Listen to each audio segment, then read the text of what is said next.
안녕하세요. 입으로 돌아온 성재, 선우입니다. 시나리오, 시각장애인이 나를 리뷰하는 라디오 2부에서는 게스트가 소개하는 컨텐츠에 대해서 이야기해보려고 합니다. 저희 시나리오 팟캐스트는 시각장애인들이 문화생활을 어떻게 향유하고 있는지에 대해 알아보고자 합니다. 햇살님과 함께 알아볼 오늘의 컨텐츠는 무엇일까요? 오늘은 햇살님께서 추천해주신 영화 리틀 포레스트에 대해 이야기 나눠보려고 합니다. 영화 리틀 포레스트는 주인공 혜원이 바빴던 일상을 잠시 멈추고 오랜 친구인 재하와 은숙을 만나 함께 고향에서 쉬어가면서 그녀가 고향으로 돌아온 이유를 깨닫는 과정을 담은 영화입니다. 혜원은 임용고시를 실패한 이후 무작정 짐을 싸고 고향으로 돌아오게 되는데요. 도망치듯 고향집으로 돌아오긴 했지만 그곳에서 친구들을 만나 자연의 재료로 요리를 해먹으며 힐링을 얻게 됩니다.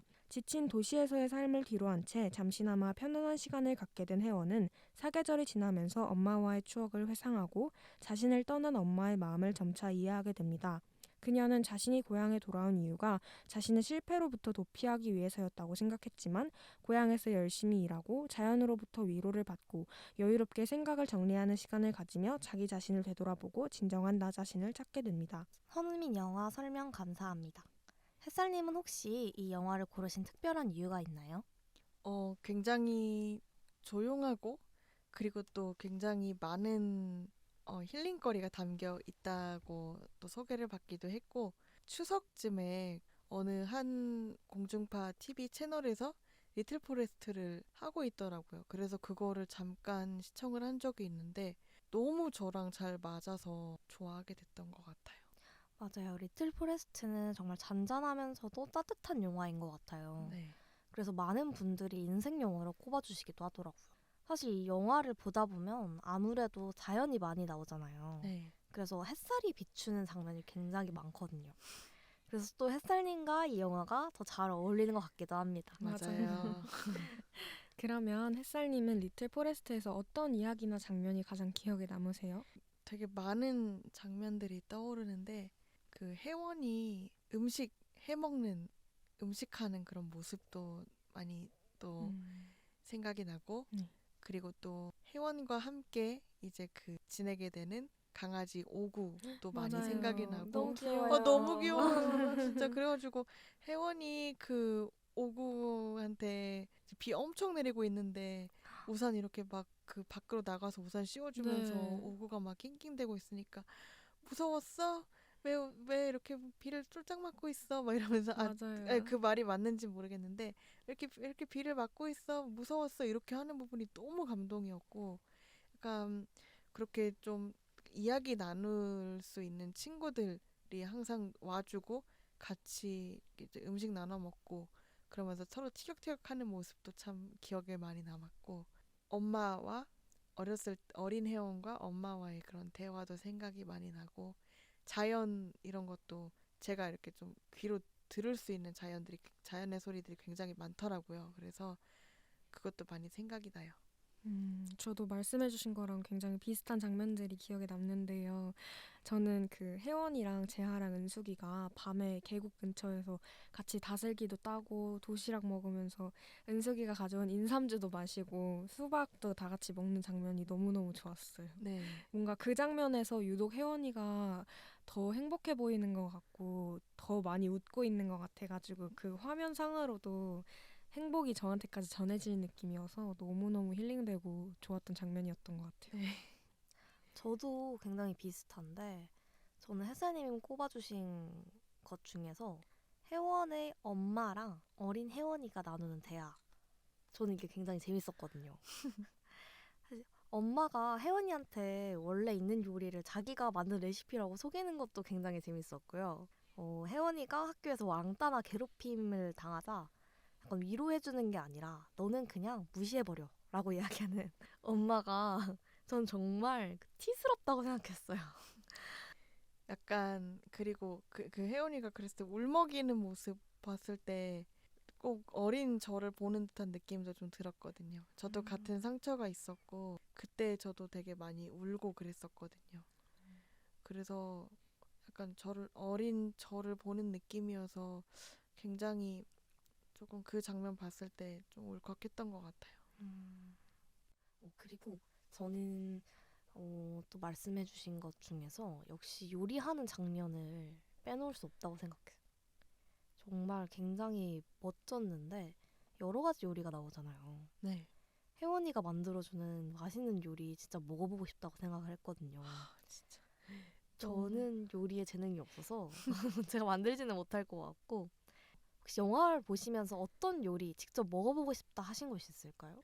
수제비랑 그 배추 된장국 와. 그리고 수박 그리고 무슨 전 이것도 있었던 것 같고 떡도 있었던 것 같고 되게 많았어요. 그냥 그 영화를 이제 보는 내내 먹는 게 항상 나왔던 것 같아서 저는 사실 이 리틀 포레스트를 지난주 금요일 날 다시 한 번 더 봤는데 그때는 화면 해설로 이제 화면 해설이 되어 있는 그런 걸로 이제 영화를 시청을 했거든요. 근데 그 영화를 시청했을 때 화면 해설로 그 요리한 혜원이가 요리하는 방법을 다 그 화면 해설로 해주는 거예요.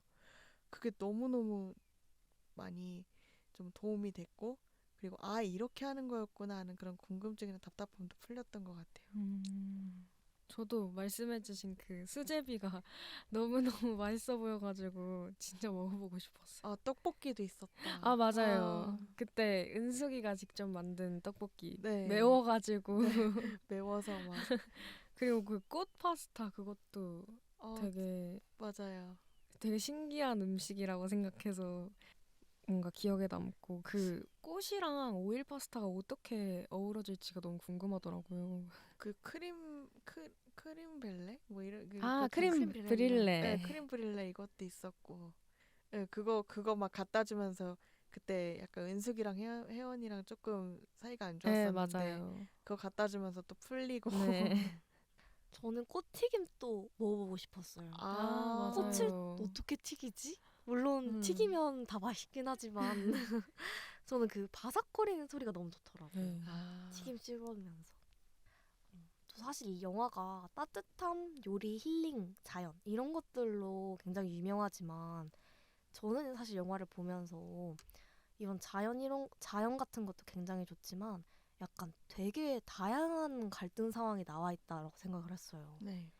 약간 친구들 사이의 우정과 사랑에 대한 얘기도 있고 딸과 엄마의 관계도 있고 뭐 남자친구와의 관계도 있고 현대 사회 속에서의 뭔가 나의 모습 이렇게 굉장히 다양하다고 생각이 들었는데 혹시 이런 갈등 상황에서 가장 공감되셨던 부분이 있을까요?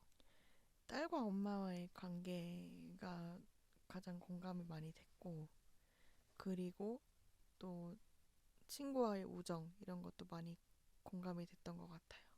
저도 딸과 엄마와의 관계가 굉장히 공감이 많이 갔어요. 저도 사실 이번 팟캐스트를 준비하면서 리틀 포레스트를 한번 본 영화인데 다시 보게 됐거든요. 근데 그때는 사실 그냥 엄마가 저렇게 떠나다니 너무 무책임하다라고 생각을 많이 했었거든요. 근데 이번에는 약간 엄마의 관점에서 영화를 다시 보게 되면서 약간 엄마 입장에서 보면 엄마가 굉장히 어디론가 날아가고 싶었을 것 같다는 생각이 들면서 뭔가 이해가 되더라고요. 특히 저는 그 영화 속에서 어린 혜원이가 시골에 살고 싶지 않다고 했을 때 엄마가 혜원이가 다시 돌아올 곳이 있었으면 좋겠고 그곳이 여기였으면 좋겠다라고 이야기하거든요. 저는 처음 봤을 때 이 말을 잘 이해를 못했거든요. 근데 생각해보면 엄마의 상황은 약간 가족들이 반대하는 결혼을 해서 친정과도 연락이 끊기고 남편도 세상을 떠나서 혜원이밖에 없잖아요. 그러니까 돌아갈 곳이 없었던 것 같아요. 그래서 혜원이는 힘들 때 너가 편안한 곳, 익숙한 곳으로 돌아갈 수 있도록 만들어주는 게 엄마의 약간 소망이지 않았나라는 생각이 들었어요. 그러면서 뭔가 엄마의 마음도 좀 이해가 되더라고요. 네. 혹시 또 선우님은 뭔가 공감되는 문제 상황 있으셨나요? 저는 뭔가 방금 말씀해주신 어떤 그런 진지한 갈등 상황은 아니었는데 그 중간에 은숙이랑 혜원이가 그냥 좀 작게 다퉜던 그런 에피소드가 기억이 나더라고요. 그 은숙이는 공감을 바라고 혜원이한테 말을 했는데 혜원이는 좀 해결책? 그냥 그때 은숙이가 부장 때문에 짜증난다 이런 식으로 얘기를 했는데 혜원이는 그러면 그냥 힘들면 그만둬 이렇게 편하게 얘기를 해서 은숙이가 그걸 듣고 좀 굉장히 기분 나빠하더라고요. 근데 저도 뭔가 그런 비슷한 갈등 상황을 친구들하고 몇 번 겪었어가지고 저는 은숙이의 마음에 공감을 더 갔거든요. 선생님 F시죠? 네, 제가 MBTI가 F 성향이 좀 강해가지고 나랑 똑같네. 나도 F인데. 그래서 뭔가 은숙이의 마음에 좀 더 공감이 갔던 것 같아요. 네. 저도 뭔가 위로를 바라고 한 말이었는데 상대방이 그냥 좀 딱딱한 해결책을 제시해 줄 때 조금 서운하더라고요. 네. 저는 MBTI가 T인데 살짝 죄인이 된 것 같은 마음이 드네요. 윤비님은 그러면 MBTI가 어떻게 되세요? 전 ISFJ입니다. 윤미님 저랑 MBTI 똑같아요. 완전 똑같나요? 네, 아예 저도 ISFJ입니다. 아, 어쩐지 처음 봤을 때 약간 두 분이 비슷했나요? 비슷한 것 같아서. 사실 저는 영화에서 또 굉장히 공감됐던 게 혜원이가 임용구 씨의 불합격하잖아요. 네. 근데 남친은 합격해버리고 그래서 약간 남친한테 어떤 느낀 열등감이나 또는 이렇게 창피함 이런 감정도 굉장히 공감이 많이 갔어요. 네, 맞아요. 진짜 그래서 그 열등감이라는 건 어느 곳에 속해야 되는지 다 있는 것 같아요. 그렇죠. 그 사람은 나보다 더 뛰어난 것 같은데 나는 아닌 것 같고 막 그런 거. 왜, 왜 내가 하는 거는 왜 다 안 되지? 막 이런 것도. 저도 그런 거 되게 강하거든요. 열등감도 되게 많고. 근데 그런 감정은 어쨌든 저희는 다 인간이기 때문에 어쩔 수 없이 느끼는 그런 감정들인 것 같아요. 맞아요. 네. 자연스러운 감정인 것 네. 같아요. 네. 모두가 느끼는 감정인 것 같아요. 그렇죠. 햇살님은 이 영화를 화면 해설이 없는 버전으로도 보셨고 네. 화면 해설이 있는 버전으로도 보셨다고 하셨잖아요. 네. 그래서 저는 약간 이 두 가지의 차이점이 좀 더 명확하게 어떤 건지 좀 궁금했어요. 사실 저는 이 영화를 고르셔서 조금 신기하기도 했거든요. 아, 왜냐하면 이 영화가 막 자연 이런 게 이쁘긴 하지만 되게 잔잔하고 나레이션은 좀 있지만 대사가 무척 적은 편이라고 생각하거든요. 네. 다른 영화들에 비해서. 그래서 이 영화의 어떤 점이 약간 기억에 남으셨을 때 되게 궁금했던 게 왜냐하면 저는 이 영화를 봤을 때 뭔가 시각적인 부분이 되게 기억에 많이 남았었거든요. 음, 그래서 저는 이번에 다시 볼 때 소리에 좀 더 집중하면서 봤더니 되게 많은 소리가 들려서 또 놀랐던 것 같아요. 음, 약간 막 바람 소리라든지 벼 베는 소리 이런 것도 있고 요리 소리, 도마에 이렇게 칼 써는 소리 이런 게 되게 눈 밟는 연출이 소리. 맞아요. 그런 소리들이 되게 연출이 잘 돼서 너무 신기했어요. 네. 그리고 이 약간 소리들 들으면서 힐링되기도 하더라고요. 네. 근데 이게 소리만 듣고는 사실 어떤 행동을 하는지 명확하게 판단하기는 좀 어렵잖아요. 그쵸. 그래서 화면 해설 있는 버전으로 보시면서 이번엔 더 이해가 잘 되셨다고 하셔서 네. 약간 그 두 개의 차이가 무엇이었을지 좀 궁금해요. 화면에서 없는 걸로 제가 2번 영화를 봤는데 그때는 정말 화면 해설을 하지 않으니까 거기에서 나오는 그런 소리에 굉장히 집중을 많이 했던 것 같아요. 아까 그 MC님께서 말씀해 주셨었던 그런 자연의 소리나 아니면은 뭐 다양한 뭐 요리하는 소리 뭐 이런 거에 더 집중을 많이 하면서 그런 궁금증을 조금 해소할 수 있었고 그리고 그 나레이션이 약간 화면 해설이 없는 거에 대한 그런 아쉬움을 조금 달래주는 듯한 느낌이 들어서 그걸로 약간 대리만족한 게 아닌가라는 생각이 들었어요. 그 나레이션이 조금 그래도 조금씩 나와서 아 지금은 이런 장면이구나 이렇게 딱 이해가 됐는데 그것마저도 없었으면은 이 영화를 봤을 때 아마 실망했을 수도 있었을 것 같아요. 뭔가 나는 조용하고 따뜻한 영화라고 해서 기대했는데 너무 보는 것도 많고 지루하고라고 생각을 했겠죠. 근데 화면 해설이 있는 걸로 보니까 진짜 딱 필요한 화면 해설을 해주면서 영화를 정말 재미있게 관람을 할 수가 있더라고요. 아까도 제가 앞에서 말씀드렸듯이 요리하는 장면 이런 것도 나오고 뭐 은숙과 뭐 혜원이 요리를 같이 하고 있다 뭐 이런 식으로도 얘기해주고 뭐 오구가 뭐 반갑게 혜원을 맞아준다 막 이렇게 얘기도 해주고 뭔가 그 화면 해설도 그냥 이 배우가 뭘 하고 있다 이렇게 그냥 알려주는 게 아니라 약간 그 감정 이런 것도 좀 실어서 화면 해설을 해주고 계셔서 그런 부분이 너무 많이 좀 도움이 됐고 굉장한 궁금증을 해소하면서 굉장히 좀 재밌게 봤던 것 같아요.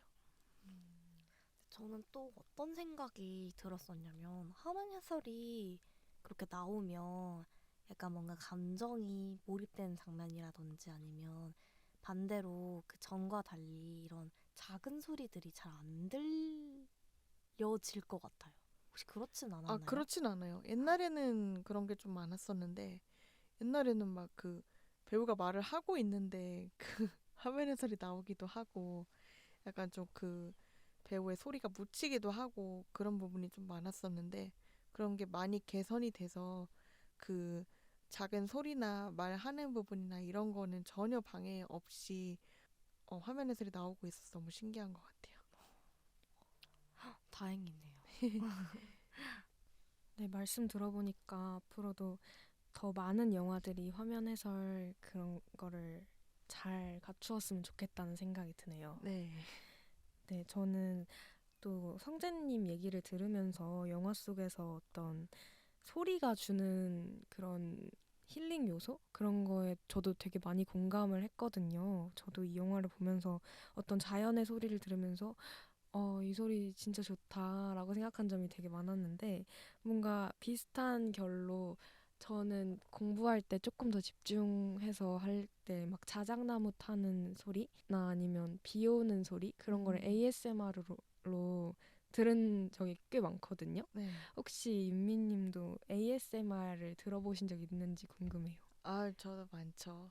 약간 정말요? 그 숲속 소리 막 이런 것도 ASMR로 요즘 많이 아, 해놨더라고요. 그래서 네. 잠이 너무 안 올 때 그거 틀어놓고 잔 적도 있고 음, 아니면은 그 장작 타는 소리 아니면은 또 뭐 이렇게 뭐 굽는 소리였나? 그런 것도 음, 있었고 그 ASMR이 진짜 굉장한 마음의 휴식을 좀 주고 있어서 네. 네, 너무 좋은 것 같아요. 저는 사실 ASMR 잘 안 듣는데 저도 한번 찾아서 좀 많이 들어봐야 될 것 같네요. 진짜 그 완전 강추예요. 혹시 제일 추천하는 ASMR 있으신가요? 숲속 소리죠. 예, 음, 자연의 숲속 소리가 다 들어있으니까 뭐 새도 있고 새도 울고 나무도 이제 저기 뭐지 풀 이제 막 그런 흔들리는 소리 나고 바람 소리도 나고 하니까 너무 좋고 그 한 번씩 듣고 나면은 뭔가 되게 답답한 마음이 좀 깨끗해지는 걸 느끼실 수 있을 거예요. 네, 꼭 오늘 한번 들어보도록 하겠습니다. 네. 네, 이제 너무 아쉽지만 마무리할 시간이 온 것 같아요. 오늘 햇살님과 함께 이야기 나누어 보았는데요. 햇살님 오늘 팟캐스트 녹화해 보신 소감 어떠셨나요? 이렇게 제 얘기를 사실 제 아내 얘기를 어디 가서 할 데가 없었어요. 사실은 너무 하고 싶었지만 할 수 있는 그런 게 무언가가 없었고 뭔가 공감받고 싶었는데 그러지도 못했고 되게 그런 부분이 많이 좀 외로웠었는데 오늘 이거를 통해서 그런 외로움이 많이 해소가 되었고요. 뭔가 내 얘기를 이렇게 사람들에게 들려주고 그 사람들이 기뻐할 모습을 생각하면서 굉장히 떨면서 이렇게 녹음을 했던 것 같은데 정말 좋은 추억이 된 것 같고 다시 한번 그 방송을 할 수 있다는 그런 기회가 너무 감사하고 좋습니다.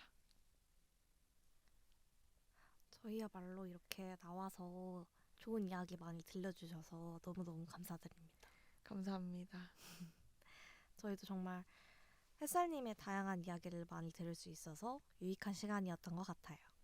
햇살님 덕분에 오늘 저희 시나리오 팟캐스트 8번째 이야기도 잘 마무리 지은 것 같습니다.